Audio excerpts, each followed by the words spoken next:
అవినాష్ కీర్తిని కిడ్నాప్ చేశాడని తెలుసుకొని కోపంతో ఊగిపోతున్న కేదార్ అవినాష్ గొంతుని గోడకేసి నొక్కుతూ అవినాష్కి ఊపిరాడకుండా చేస్తూ రేయ్ చెప్పరా, కీర్తి ఎక్కడుందో చెప్పు అని అంటూ అవినాష్కి ఊపిరందకుండా చేస్తూ ఉంటాడు కేదార్. అయినా అవినాష్ నవ్వుతూనే ఉంటాడు. కేడి నువ్వాగు అని జేడి అంటూ ఉంటుంది. జేడి ఎలాగైనా కీర్తి పాపని కాపాడాలని, నేను నిన్ను వదిలేయాలంటే నీకేం కావాలి అని అవినాష్ని అడుగుతూ ఉంటుంది జేడి.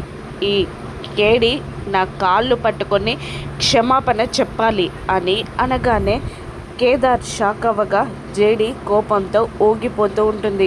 జేడి ఉగ్రరూపం దాల్చి కళ్ళు పెద్దవి చేసి ఎర్రగా కోపంగా అవినాష్ను చూస్తూ చంపేస్తాను అవినాష్ అని వార్నింగ్ ఇస్తుంది. నేను అదే చేస్తాను మేడం, కాకపోతే మిమ్మల్ని కాదు ఆ కీర్తి పాపని అంటూ తన దగ్గరున్న రౌడీలకి కాల్ చేస్తాడు. కీర్తి పాపని కిడ్నాప్ చేసిన రౌడీలకి కాల్ చేస్తాడు. రేయ్ నేను ఒక 1 minute ఆపమని చెప్పకపోతే దాన్ని గొంతు కోసి చంపేయండిరా అని అవినాష్ చెప్తూ ఉంటాడు.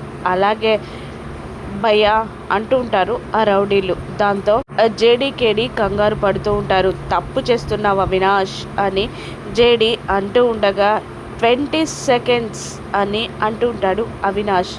జేడీ కేడీ ఇద్దరు ఆలోచనలో పడిపోతారు, టెన్షన్ పడుతూ ఉంటారు. ఇక అవినాష్ టైం ఎక్కువగా లేదు మేడం, మీ ఇష్టం ఆలోచించుకోండి అని వెటకారంగా అంటూ ఉంటాడు. కేడీ చేత క్షమాపణ చెప్పిస్తారా లేదంటే కీర్తి పాపని చంపేయమంటారా అని వార్నింగ్ ఇస్తూ ఉంటాడు అవినాష్. ఇప్పుడు జేడీ కేడీ ఏం చేస్తారు? అవినాష్ కాళ్ళు పట్టుకొని క్షమాపణ చెప్తారా లేదంటే ఉపాయంతో ప్రతిసారి జేడీ గెలిచినట్టే ఈసారి కూడా కీర్తి పాపని కాపాడుకొని జేడీ గెలుస్తుందా?